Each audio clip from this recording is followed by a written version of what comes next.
It's my pleasure to welcome you to the celebration of the Masters in Nonprofit Organization Accreditation, and also to launch our Masters in Nonprofit Organization Scholarship Celebration. My name is Cleve Gilmore. I have the honor of being the Jack Joseph and Morton Mandel Dean in Applied Social Sciences at the Jack Joseph and Morton Mandel School of Applied Social Sciences. And I have to say that while I chuckle when I do this, every time President Snyder introduces me, she gives the full length. I think she gets a kick out of it too. So, but it's a great honor to be here and to see many friends of the school whom I've known and to meet some new people here. And we're coming here on what a wonderful day. Some people walked in and said, well, this is really wonderful. And I said, well, this is how it is every Friday at 5 o'clock. Come on by. We're setting a new tone, Anne-Marie, for setting this up. But you're here in the Nobel Commons. And this is a space that we created when the building was renovated 3 years ago, because we wanted to have a space where people could gather. And gatherings like this occur on a regular basis for celebrations, but most importantly, they occur every day when our students come in and they see one another, they greet, they talk about the work that they're doing, what they're going to be doing in class, they grab a cup of coffee, they go and they talk with our librarians, they do some quiet work, but we have a wonderful gathering space here, and it's all about community. It's about creating spaces where people can come together and they can share with one another. And you understand that, because this is what the Mandel Center of Nonprofit Organizations was all about, and what the Mandel Nonprofit Organizations degree is all about. It's about bringing people together, helping to create communities, and building a very strong nonprofit alliance in our great area of Cleveland and throughout the nation. We have alumni who graduated with their MNO degree. We have people who graduated with a certificate in nonprofit management here. We have people who graduated with a Master of Science in Social Administration. We have PhDs from the school here, and we have a lot of friends. So we have a wonderful group who's come here. When I thought about this event and the fact that we're celebrating the accreditation, and you'll hear much more about that, I thought back to when I first learned about this degree program. And that was, I was checking with Dennis Young on this, and we think it was about 30 plus years ago, maybe around 1988. And I was a member of the faculty senate. I wasn't yet a member of the Mandel School, but I was in the faculty senate, and we had on the agenda the review and possible approval of a new degree, a Master's in Nonprofit Organizations. I thought, oh, this is interesting. And I didn't know Dennis, but after that meeting, he was a person I wanted to know, because he was so enthusiastic. I was surprised that people didn't get up and cheer out loud. But that's how I felt when he described what this degree was going to do. And it was the second degree in the nation, as I remember. So it was a groundbreaking degree, and that's how we, sitting in the faculty senate room, felt when we heard this. Well, that excitement that you engendered at that time was really worthwhile, Dennis, because as you can see from the people here, it's been infectious, it's carried on, it's helped train amazing nonprofit leaders who've gone out to do wonderful things not only here, but throughout the nation and around the world. Finally, a national body has decided to put together accreditation rules, some standards. Well, when the chair of our MNO program learned about this, he said, Cleve, I'm going to go for this.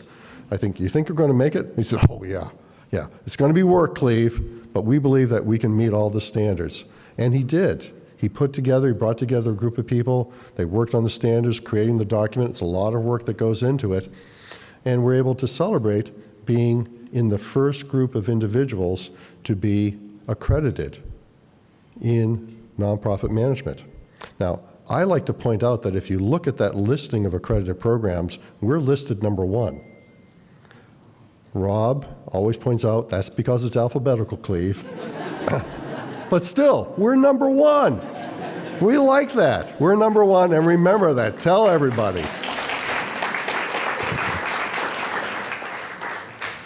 Well, Dennis Young, and Dennis, please stand up, because everyone here knows you, but I want to give you a special recognition.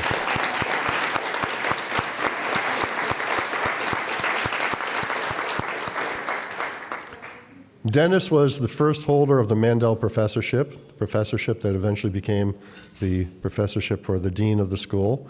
And he was the person who pulled together everyone to create this degree.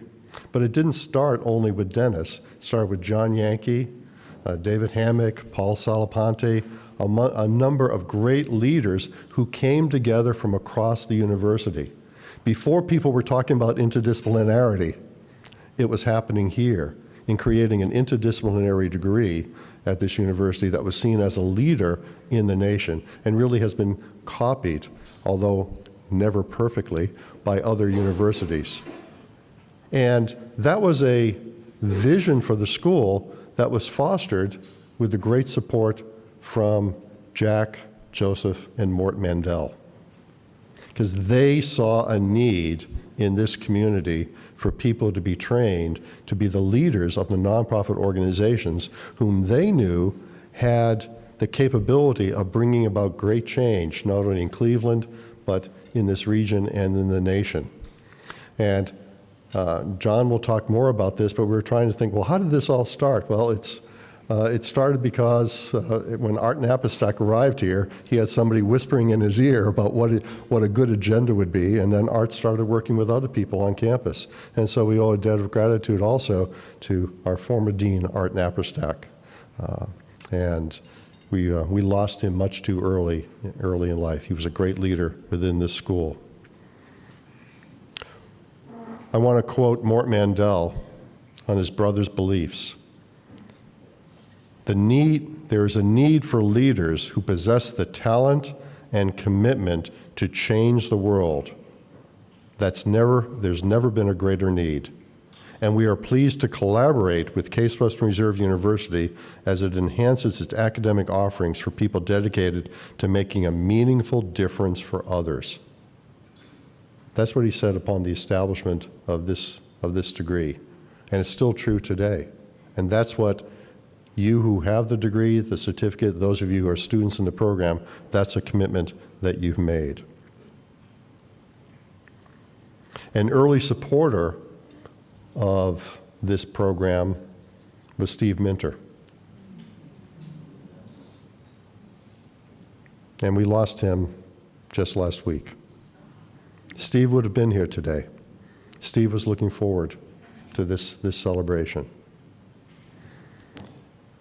His leadership in Cleveland, his leadership in child welfare, and his influence throughout the nation, many have written about.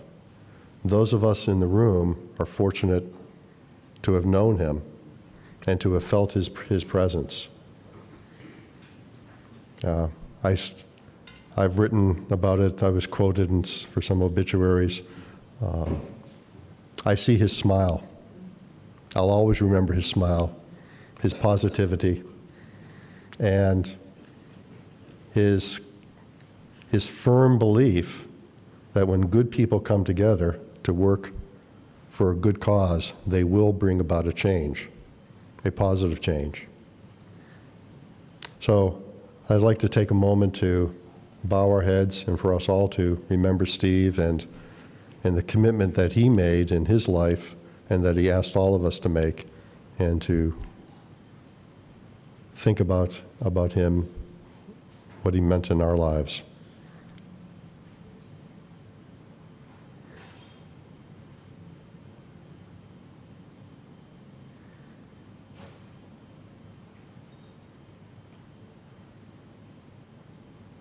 Thank you. Well, sitting in our audience today is the next person I'm going to introduce, and I'm very happy he's here because, and he's bright and full of energy, which I guess I should not be surprised because that's how he always is, but he led a 5-hour retreat today with university leadership from people across the university on our strategic planning.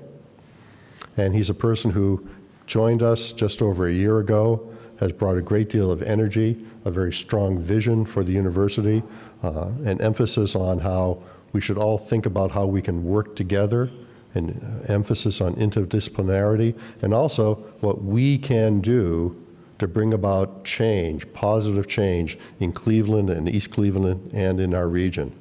That's his vision, and it's a vision that he's bringing forward for the entire university, and one that is so resonant with who we are as a school and what you all are because of the commitment that you've made through your own training in nonprofit management. So it's my pleasure to introduce our Provost and Executive Vice President, Ben Vinson.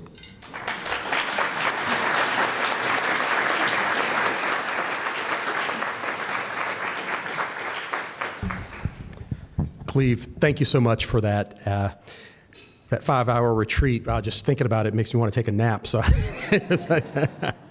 but everyone, good evening to our distinguished guests, our alumni, donors, and faculty, visiting committee members, and all of the rest of you assembled here. I did see someone under 6, I do believe, and there she is. Welcome, and thank you for being here. We are here tonight to celebrate a fantastic achievement. All of us who have had the chance to work on accreditation know that this is yeoman's work, unsung hero work, uplift. And I want to congratulate the Jack Joseph Morton Mandel School of Applied Social Sciences at Case Western Reserve University for this incredible achievement. Tonight, we do celebrate becoming one of the first 9 universities in the world to receive accreditation of a nonprofit management degree. Dean Gilmore, Program Chair Rob Fisher, thank you so much for your leadership here. This program has trained nonprofit leaders who are now all over the nation and all over the world, serving in organizations that are leading positive change. Leaders who are working to create a more just and thriving world. We are so proud of your accomplishment. I've had a chance to interact with some of you, current students, students past. You are shining lights and testament to what this program and what the school is all about. Clearly, the Mandel School has a long legacy of pioneering leadership and service to humanity. The outcomes from the research and initiatives being undertaken at this school are influencing our own community, bringing about social change in our own neighborhoods. Your work is truly tackling some of the biggest problems facing humanity today: poverty, violence, trauma, and so much more. And as a university, a community, we are ever grateful for the contributions that are being made by the Mandel School. And it doesn't hurt that your ranking is in the top 10. As Archbishop Desmond Tutu once said, do your little bit of good where you are. It's those little bits of good put together that overwhelm the world. We are ever grateful for all you do in this room, for all of you in this room, who have chosen to be educated, who have chosen careers in service to others. It's all of you who overwhelm this world. Thank you so much for being here this evening.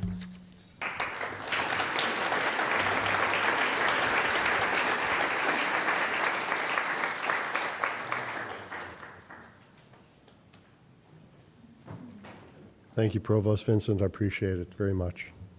And now it's my pleasure to introduce literally the man who doesn't need an introduction. Emeritus Professor John Yankee.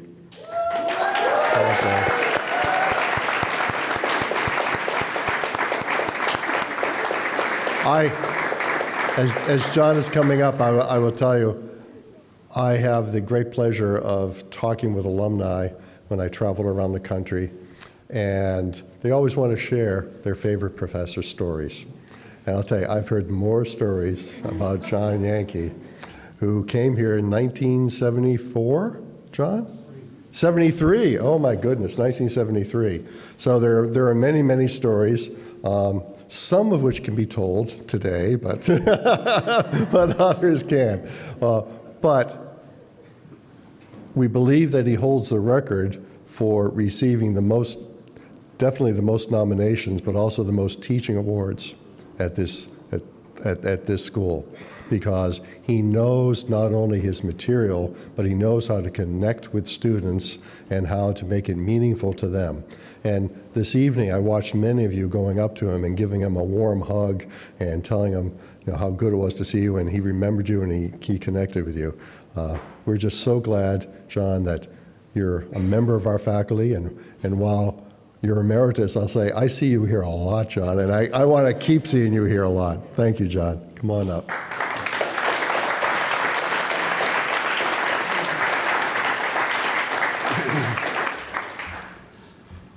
With this portion, I am to do this in 3 minutes, and that is to recognize everyone in the room.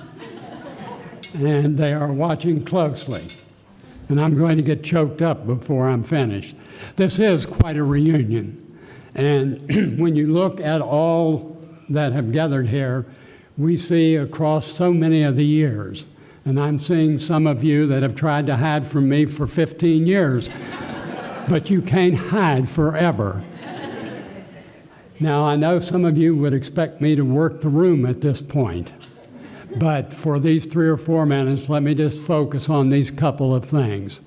It is to recognize, and I want to come back to one of the points that Cleve made, and that is the fact that this degree and certificate program was not generated originally by us within the academy. It was driven by the interest in the community, just the way the school was. And indeed, Morton Mandel, and speaking on the part of himself and his brothers, started about a 2-year process of community conversations. And they culminated with 4 of the large funders coming together that became our founding funders. Now again, some of you want me to lapse back into my Baptist background, and so I will say unto you, sisters and brothers, as we are gathered here, those founders were very, very important, and they signed up for 5 years.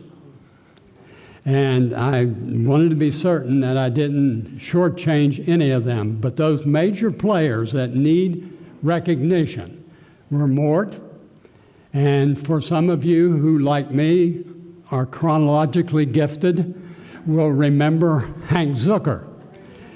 Hank was a major player for Mort as the chair of the foundation and carried a lot of the water in those very early days. The others that joined that, a very illustrious group, Homer Wadsworth from the Cleveland Foundation, and then followed by Steve. And James Lipscomb from the Gun Foundation, and a young woman, very dynamic, Terry Sario, from what was at that time the Sohio group. Now we know them as BP America. They were the founders in terms of the funding, and they not only signed up for the first 5 years, but they re-upped for another 3 when that was over. So when we can recognize all of us who may have been here and had a part in it from within. But without that kind of community support, what we are celebrating tonight would simply never have been possible. So I say, let's give it up to our founding funders.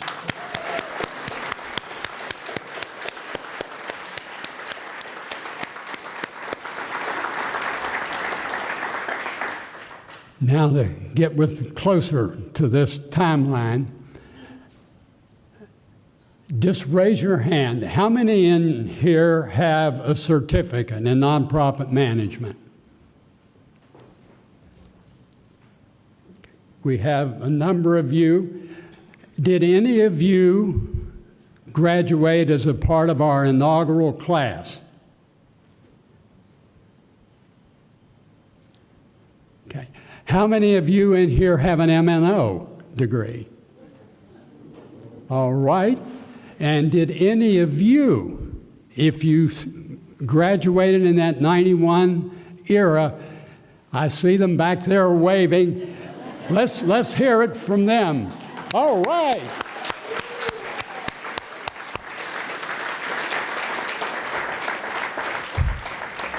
This room also has in it many, many staff who worked over the years of the Mandel Center and these educational programs. Would you please stand to be recognized? Have been, are working. Let's hear it.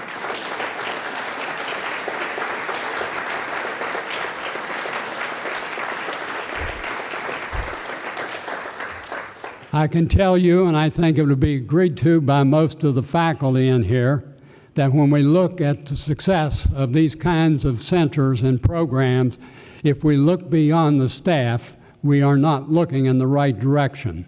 They are critical to the success, and we have been so blessed by the quality of staff that we've had.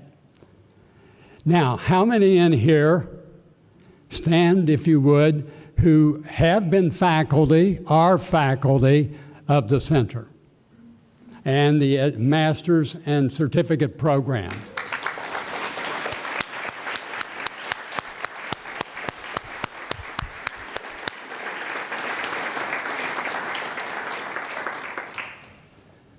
And finally, do we have any former directors of the Mandel Center other than Dennis, who is here? That'll keep me. No, I don't count. No, I wanted to particularly recognize Dennis. When we think about where we were when he came and where we were when he finished his term as the executive director or governing director, he had two different titles over that period of time. He came with what I love to think of as an entrepreneurial spirit. He came with a shared vision that those community people had. And he came with contacts throughout this nation that brought us some of the leaders in the advisory group form, in what we were hosting national conferences. We had all kinds of public lecture series, and these are important when we think about the quality of our educational programs, because our students were able to do that. Dennis, there's no doubt in my mind that we would have been anywhere close to what we have become without your leadership. And I and many, many, many others will be forever thankful for that vision, that energy, and that leadership that you brought. Thank you.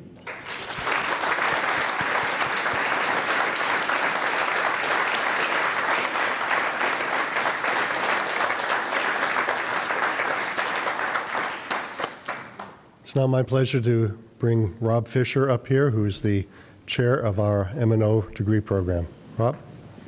Thank you, Cleve.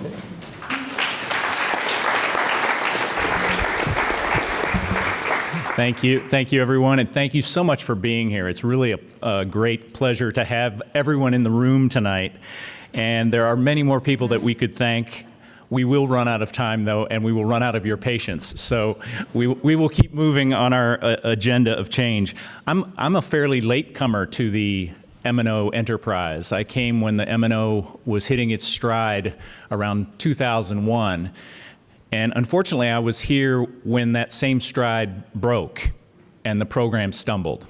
And I feel fortunate that I was able to be part of the team that was able to protect the program and so that it could live and be stronger as you see it today. Dr. Yankee stole some of my material by working ahead, brethren. But I think what I'm supposed to say is that As far as accreditation, it is what you imagine it was. It was a slog of paperwork and forms to be filled out. And Stuart, I know you're going to get up here and say that's not quite true, but it was a lot of that. And, you know, did I fill out the forms correctly? Yes. Did I attach the right PDFs? I did. I cannot take credit for everything that was in them. We have fantastic syllabi. We have tremendous teaching faculty. I didn't make up that stuff. It's all true. And thankfully, we were fortunate to be allowed into the first group. And once they reviewed what we offered, we were, I like to think, a slam dunk as far as an accreditable program. So for me, what is the big meaning here? It's a recognition of 25 plus years of hard work at this school on this front. It also signifies the kind of solidifying of this field. So the ability to accredit educational programs is a marker of a field that is now approaching a mature level. And so we're really fortunate to be a flagship program in that field and continuing as we move forward. And it also answers the question, is this program accredited? Yes, it is. Unfortunately, the marketing folks said we're going to have something that says, you know, operating for 30 years, accredited in 2019. And I thought, you know, we need to make sure that we convey that it wasn't available until 2019 because it doesn't sound too good otherwise. So I'm really pleased to invite up now Stuart Mandel, who is an MNO himself from the inaugural cohort in '91. He also just happened to have a very long distinguished career at Cleveland State University, having technically emeritus or retired? Oh, retired a few years ago, and is also a past president of the Nonprofit Academic Centers Council, and is here to say a few words from the NAC perspective about what this means for us. So, I have a lot of papers, but rest assured I don't have a lot to say. It occurs to me, it kind of set things into context. The NAC, the Nonprofit Academic Centers Council, is an organization. One of its founders was Dennis Young, along with his colleagues, who ran research centers in the late mid-90s, early 90s. And essentially, you know, it's the group of guys that you'd want to sit down and have a beer with, because it's not that they know everything, it's just they figured it out. They figured it out. And I guess what that means now is bringing order to disorder, a meaning to lack of meaning, giving us a career track that we could be paid for and that people would recognize as a career track. So the Nonprofit Academic Centers Council, probably in 2011, started a conversation about how we could bring further order, because there had been more and more nonprofit academic programs rising up, being established across the country, going from a very small number in the 90s to a much bigger number now, something like 350, depending upon how you count. So that means that bringing order to that, each set in its own university with its own dynamics, and if anyone's worked in a university, they get a sense of what that actually means.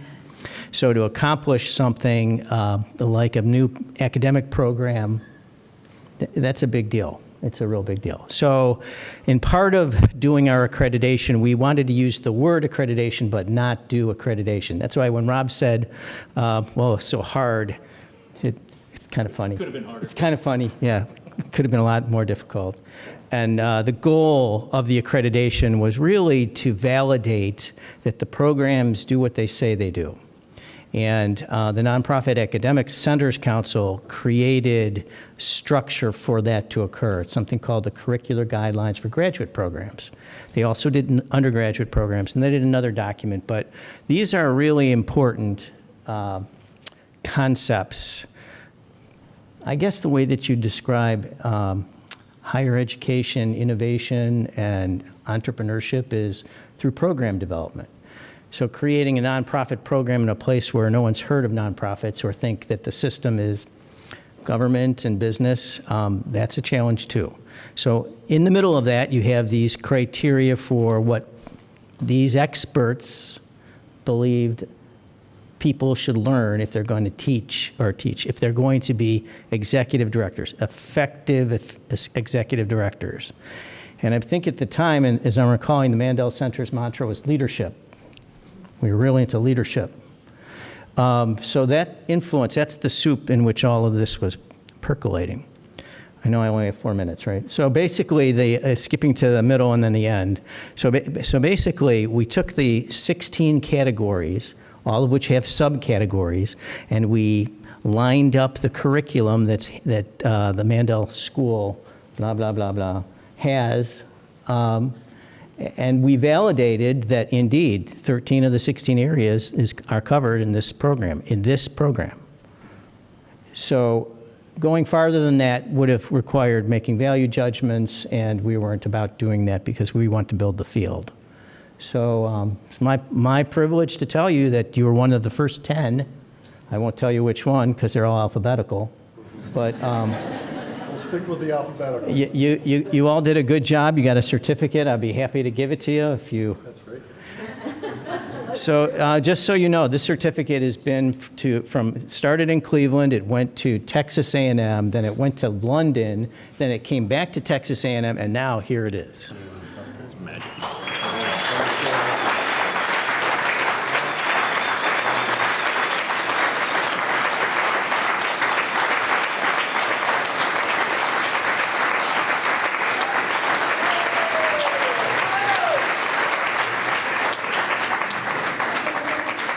I ask you to lift the toast. Yes.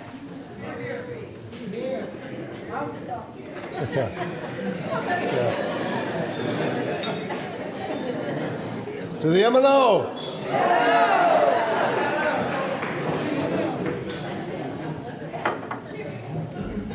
I think I've got a minute more here. Yep. Okay, so this is the moment where I was supposed to have everybody stand up, and CNMs, MNOs, current students, faculty, friends. So that's everybody, right? And then the script says, this accreditation is for you. And I know I'm supposed to yell at Nada. It's just not in me. But what I will say that this accreditation would not be possible without you. And is it for you? Yes, but it's for the future of this program, and it is for the strength of the nonprofit community as well. So thank you all so much for what you've done for it.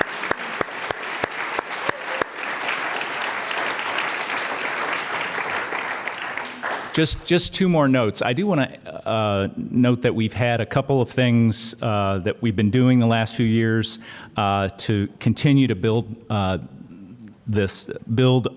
nonprofit framework. One is to recognize our alumni of the program who have had distinguished academic careers.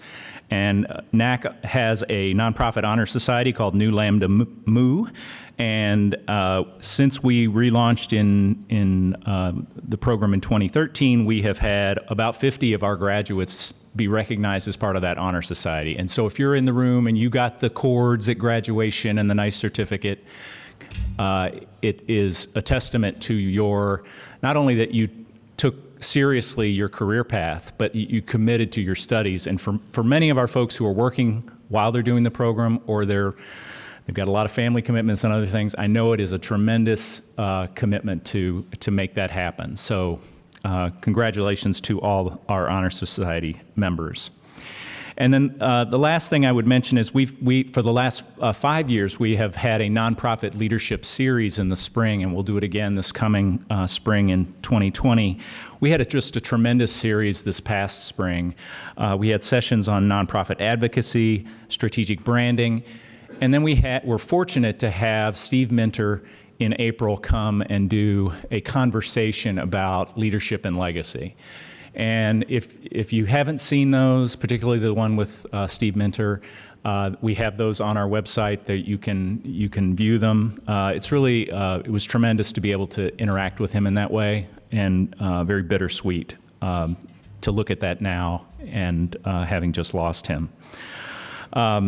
But I would say that series would not be nearly as good had it not been for the involvement of our MNO alumni. And particularly, I want to thank Joanne White and Greg Peckham, who convened a group about 2 years ago or so, wanting to get more involved with the program. And under their leadership and spirit, we've had 2 really fantastic summertime social gatherings for MNOs, one at Land Studio hosted by Greg, the exec there, and one this past summer at May Dugan Center hosted by alum Rick Kim.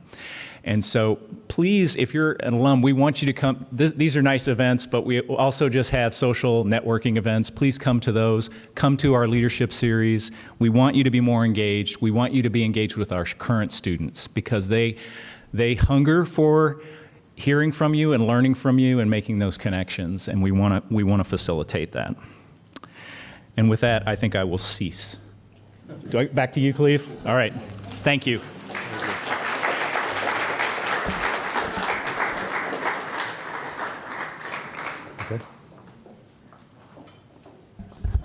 Rob, we have students here who would like to thank you so much for all you did to get the accreditation for the MNO. And yeah, and we joke about this because Rob had suggested that we get an MN opener as a gift. And we've got those on your way out tonight. There's letter openers, and we're calling those MN openers. And then the gift that we have for Rob here has an MN opener, wine MN opener in it. So, thank you.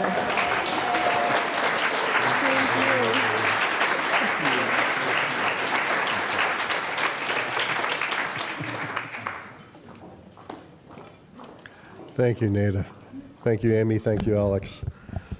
Well, just an example of how grateful students are to our current faculty and to our past faculty. And they show that recognition each year when they write evaluations for faculty. And I have the pleasure, along with several other of our leaders here, to read evaluations and read nominations for teaching awards for faculty. I've already mentioned that John has already set the record for receiving these awards, and we have a number of award winners in this room. It's probably the most important recognition that a faculty member feels is when they get a recognition from their students for what they've done. They never expect it. They're always surprised. But it's something they will remember for the rest of their lives, that their students remembered them. And we felt that it was appropriate, particularly at this time, that we rename the MNO Teaching Award the John A. Yankee Outstanding MNO Teaching Award.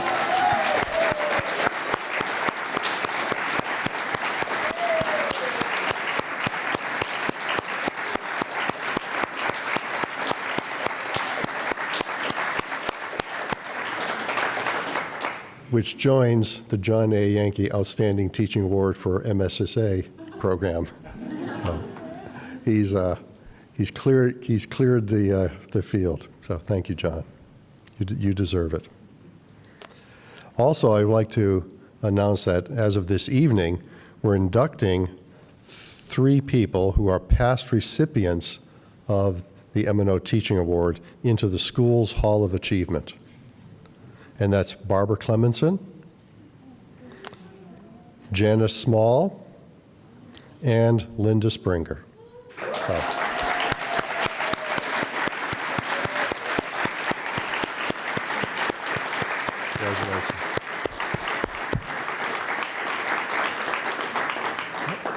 Oh, and we have certificates. Oh, of course we have certificates. Yep, so Linda, Janice, and I know Rob is going to accept for Barbara. So we have an award for Barbara. We accept on behalf of Barbara. We'll get everyone lined up. And then we have Linda. Yeah, congratulations.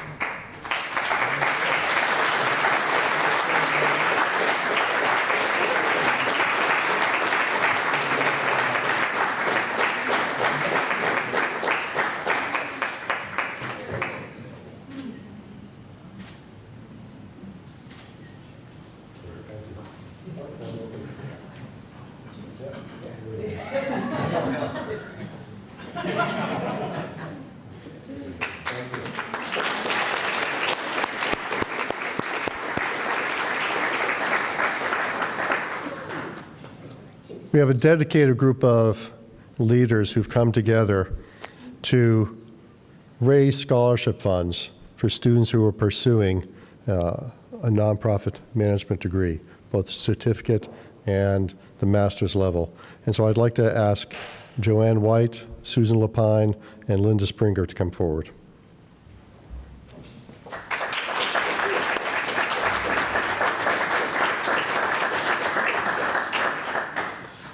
Can you imagine what I did just to get a parking space close to the building? Takes a lot of you-know-what. Thank you, Cleve. I am honored and delighted to be joined by Susan Lapine and Linda Springer as we announce a scholarship drive for CNM and MNO students that the three of us have agreed to undertake. When we first got together, the three of us, we talked about our own personal stories and what brought us to the MNO program. And I will share with you a bit of my personal story in that midlife, I decided I was going to change careers. And the only way to do that, I felt, was through education. So I looked at classes and courses and universities all over and decided I had the best university right in my backyard, Case Western Reserve. I applied to the program, and I'd like to publicly thank Susan Freemark for getting the most neurotic person through the whole process. And she will tell you afterwards, I thanked her tonight personally. But I was both delighted and honored to be accepted into the program and also to be a scholarship recipient. That was really important to me. I would have had a very hard time attending here had I not had a scholarship.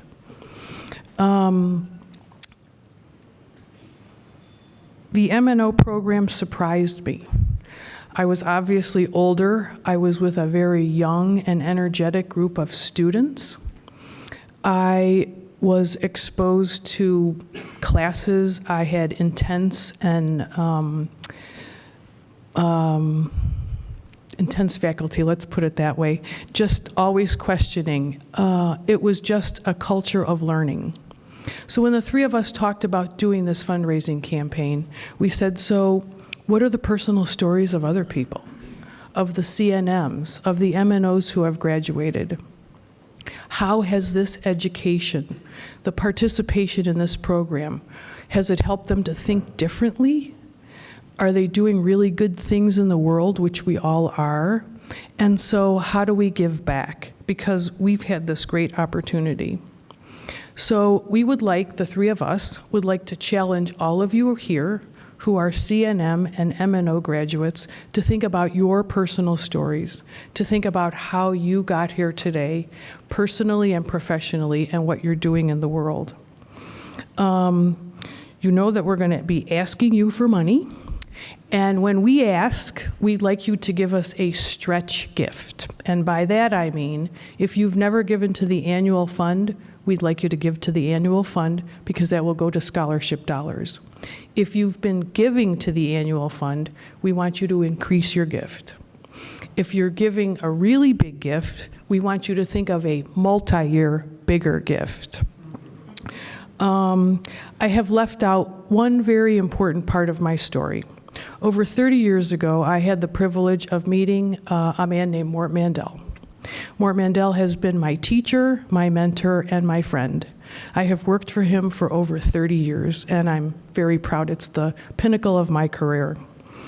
It was alluded to this evening, Jack, Joseph, and Morton Mandel have supported all of us for over 30 years.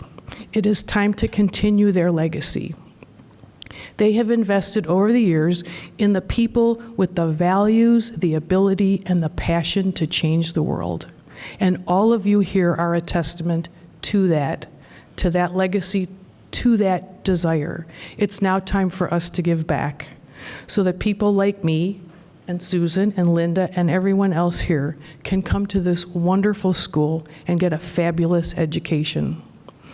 The three of us know that you are asked by many wonderful and worthwhile organizations to give them money. We would be very honored if you would participate with us in this scholarship fundraising campaign. Our goal is $100,000, and we have raised $38,000 to date. So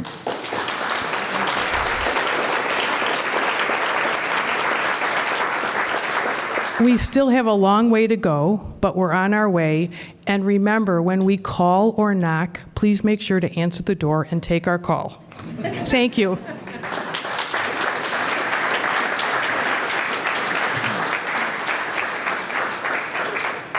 Thank you, Joanne. Thank you, Susan.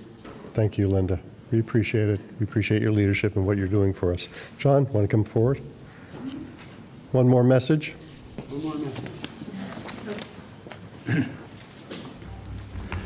We wanted to put this in the context of a bigger scholarship campaign that we're involved in here at the university. In July of 2017, the university launched a $100 million scholarship campaign. That has been moving very nicely along. We have been going through a transition in our development office here, and as a consequence, we launched the campaign here in July of 2018, and it will be extended through December of 2020.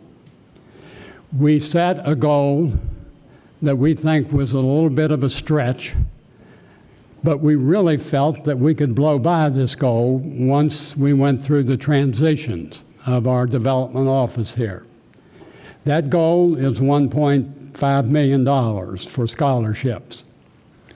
And people, picking up on what Joanne so eloquently put it, can make that gift in a number of ways. We strongly encourage all of you to make a gift to the annual fund and the day of giving. Those go to scholarships. But you can also give to existing scholarships, and we have a number here. Or you can give to partial or full-term scholarships. And you can make a planned gift. Barbara Snyder has done something I find very creative.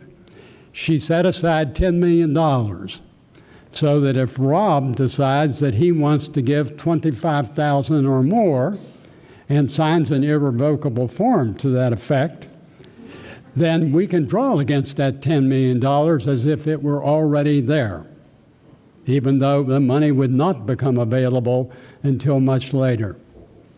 That's a very, very creative way to go about trying to get us engaged in serious scholarships. I want to introduce to you the co-chair that's co-chairing this campaign with me, and that's Theo Wolf. Theo.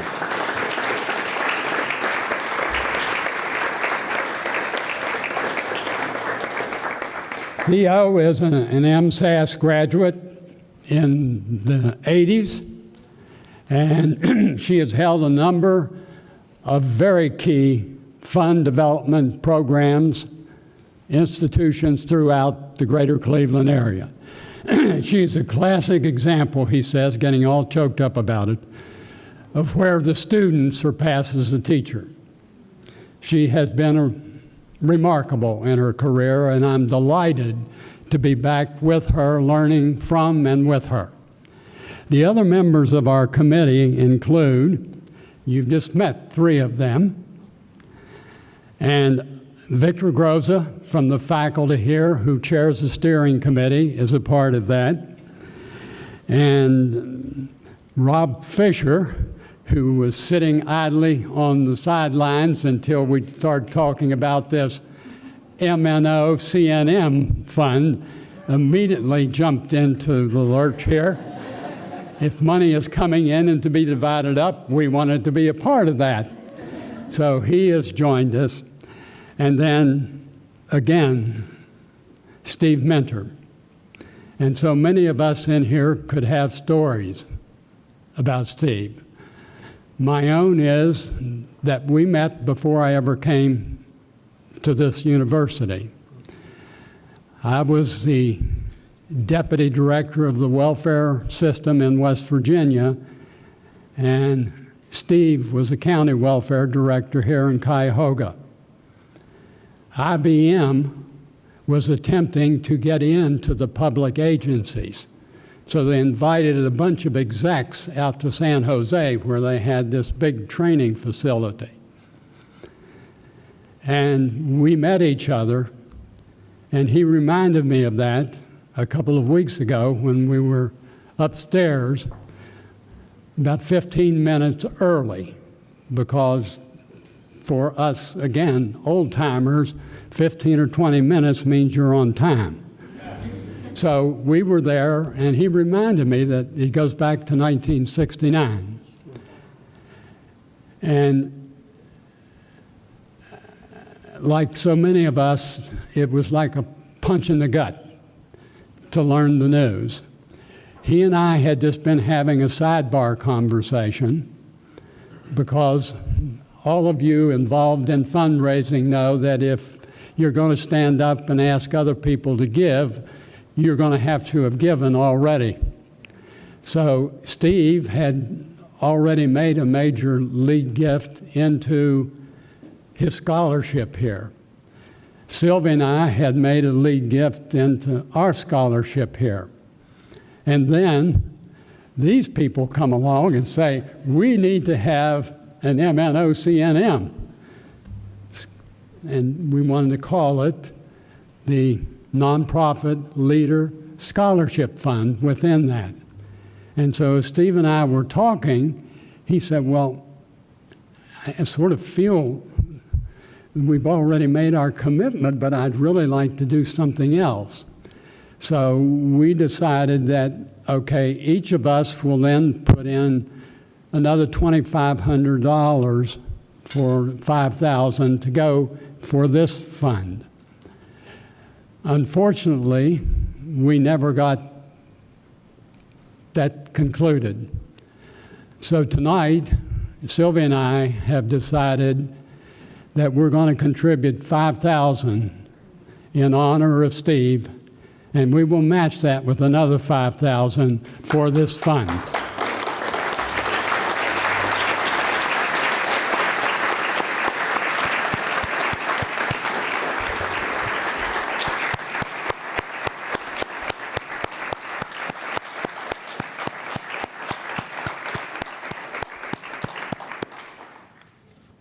Wow. Thank you, John. Thank you, Sylvie.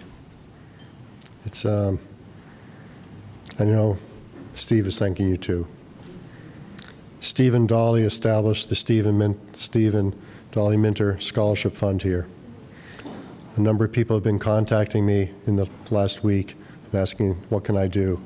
I think Steve would like to see this legacy continue, whether it's to the MNO Scholarship Fund or to the Minter Scholarship Fund. It'd be a great recognition of this man who really gave his entire life. So, thank you all. That's a tough act to follow, John. I'd still like to make another comment. Yes. Yes, you may. Oh, John would like to make another comment. I just need to sit down a little bit. I just wanted you to know, I'm not going to do that on the thing. I just wanted you to know that the Scholarship Campaign Committee has adopted a motto and a theme song. Oh, Remember back to our strategic planning session. The motto is, trust the process. Amen. That's going to be our motto. Trust the process. When we got into those rough times in that class, we always said, we'll get through it if we just trust the process. So that's going to be our motto. Now, our theme song is the one you're going to like. And it's going to be from Freddie Mercury. Get your hands up. I want to see it. We will rock you. We will rock you.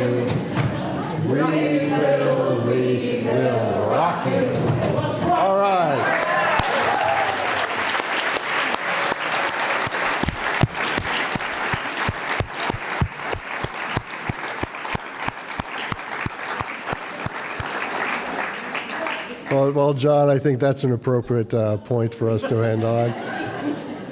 We're going to have a cake cutting over here, and we'd like to ask you to join us as we're cutting the cake for celebrating our accreditation. And I want to tell you one little anecdote. When we received word and we received about the accreditation and we received the certificate in the mail, of course, I let everyone in our community know about it, and people were very happy about it. And but some of our faculty came forward who had been working hard on the accreditation for the Master of Science in Social Administration degree, and they said, "We didn't get a certificate." And I said, "I don't issue certificates." And so we contacted the Council on Social Work Education. We said, "Do you have a certificate for accredited programs?" I mean, our social work program was also among the first programs to be accredited in 1919, 100 years ago. Okay, so we're first. Anytime we have a degree program, we're first in accreditation. Remember that. We contacted our accrediting body, and they said, "Oh, well, that's a good idea. Do you think people would be interested?" I said, "Well, we will." So they're working on it, they tell me. So for the time being, the only accredited program recognized in the dean's office will be the Masters in Nonprofit Organization.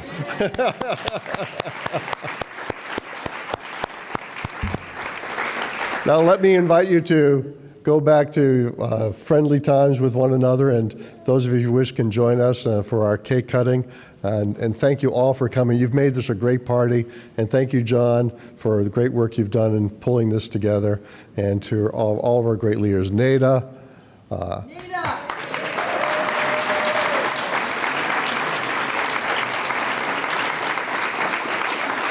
There was a time there at one point today, I thought she was going to go out and volunteer to park everyone's cars. She was so upset that valet parking had fallen apart through no fault of her own or anyone here. And we also want to thank Anne-Marie Collender, who joined us very recently as our director, who's doing a great job. And Beth Ambrescia, who is one of our own graduates, has been working very hard. Beth, where are you? There's Beth in the back. And we've also been helped out tremendously by Alex Tyler and Amy Vaughters, who've been working with here. So we know it takes a team, it takes a village, and we've got a great team here at the Mandel School. Thank you all. Have a good night.